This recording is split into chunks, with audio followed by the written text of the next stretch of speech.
All right, settle in, because this is a story that will make your jaw drop. I'm talking full on. Wait, what? For real, kind of story. And guess what? It is not just about some dude flying a plane, it is about life. It is about money. It is about how easily we can all be fooled, especially when it comes to our finances. Many of you asked me, what is the secret to making big money? And I tell you the truth. But nobody believes me. Today, I'm going to tell you another truth. A wild one that perfectly illustrates why understanding human psychology and a little bit of math is critical to your financial success. Or lack thereof. Imagine this. You've dedicated 13 years of your life, 13 whole years, to flying commercial airliners around the globe. It's your passion, your dream. You've poured countless hours into studying, into mastering complex aircraft systems, into memorizing every single procedure, every single checklist. You've missed holidays, birthdays, family events, because you were up in the sky, serving your airline, your family. They made sacrifices right alongside you, all those hours in the simulator,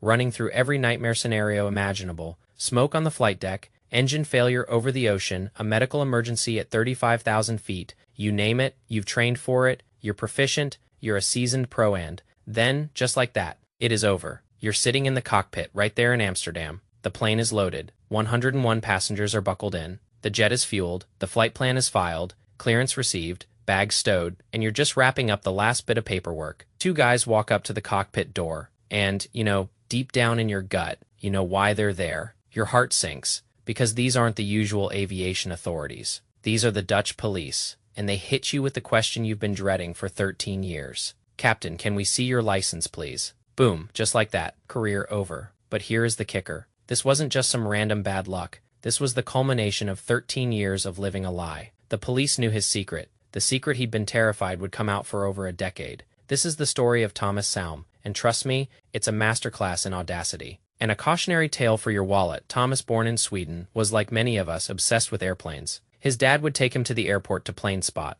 You know the drill. Hours spent watching giants take to the sky. If you're that kind of aviation enthusiast, you've probably looked up the cost of flight school. It's not cheap, is it? So, to make some cash, Thomas started working around aircraft, doing maintenance for SAS, the flag carrier for Scandinavia. And for my American friends, Scandinavia isn't one country. It is Denmark, Norway, and Sweden. Like a triple threat, SAS is their main airline, kind of like what we don't really have in the US, but think of it as the big cheese for those three countries. While working at SAS, Thomas started networking, making friends, and eventually he connected with someone in the simulator training program. Now for actual pilots, simulators are usually a source of immense stress. It's where we get tested, evaluated. It is not a joyride, but for someone who loves flying and never had the chance, it is a dream. And that is where Thomas saw his opportunity. Over the next 18 months, he basically became a ghost in the machine. He spent hours, countless hours, studying every system, every manual, devouring everything about the plane. And then, secretly, stealthily, he'd sneak into those simulators 2-3 hours at a time, practicing everything.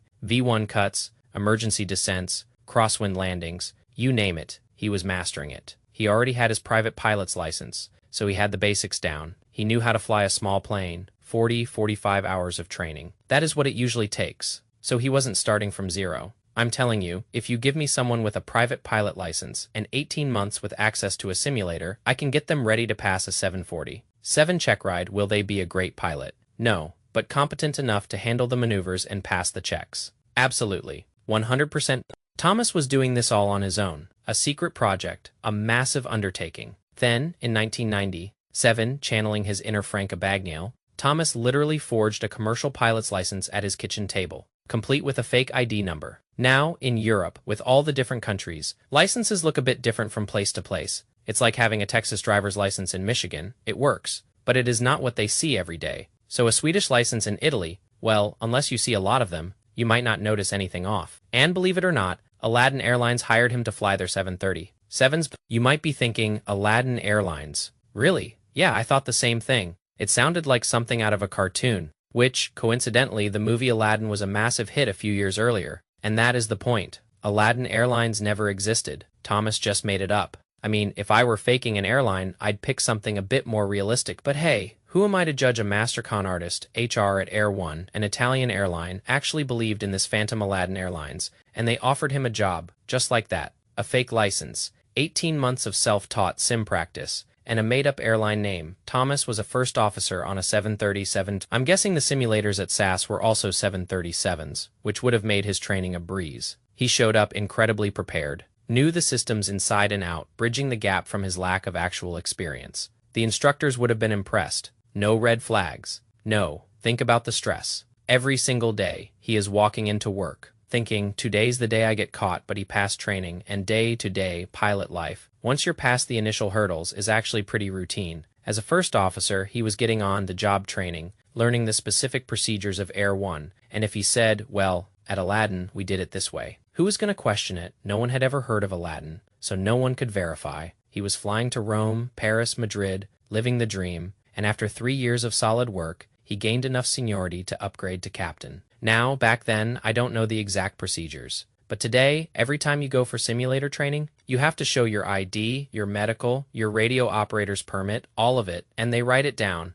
I'm sure some version of this existed back then, but if a Swedish license looked a little different, who was going to notice? Most people wouldn't. So he just kept going. No one was telling him to stop, so he didn't. He passed his captain's training, and with that experience under his belt, he moved on to other airlines. Jet2, a British carrier, Corridon Airlines, a Turkish low-cost carrier. Think of it as the Spirit Airlines of Turkey. And because Aladdin Airlines had conveniently gone out of business, no one could call and verify his old employment. I worked at an airline that closed, so I know how that works. You just say, they closed, and there are no records to pull. But now he had actual verifiable work experience at real airlines, making him look super legitimate, even with his questionable handmade license. Then, March 2, 2010, Thomas is in the cockpit of a 737. In Amsterdam, 101 passengers on board, and suddenly 2 police officers are there, someone in the Swedish authorities. For some reason, tipped off the Dutch police about irregularities with his paperwork, his license, my guess. He said something to someone,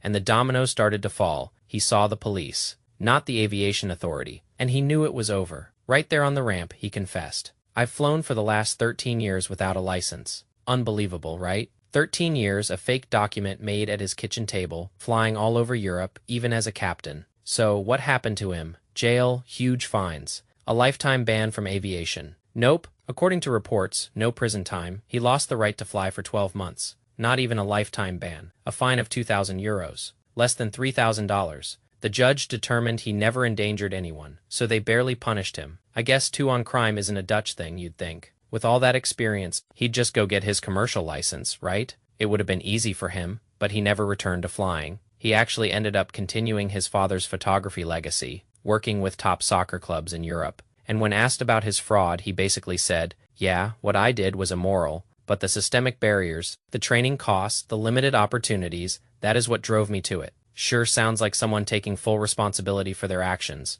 Right, here's the takeaway, my friends. This story, as wild as it is a glaring example of financial fraud, of people cutting corners, of creating illusions. And it teaches us a crucial lesson about our own money. Every unnecessary expense, every get-rich, quick scheme, every time you fall for something that sounds too good to be true. That is you firing a good employee, a good honest dollar that could be working for you. Don't be Thomas Salming your finances. Don't try to fake it. Don't look for the easy way out. There are no shortcuts to true wealth. It is about patience, discipline, and understanding the math and psychology behind every decision. The financial world is full of people selling you, Aladdin Airlines, promises that don't exist. You need to be the one who can spot the fake ID, the one who does their due diligence. And let's dig a little deeper into the psychology here. Why do people like Thomas do this? Well, in his case, it was a lifelong dream, a passion, something he wanted so badly he was willing to defraud multiple airlines for over a decade. Think about that level of commitment, that dedication, if he had put that same energy, that same focus,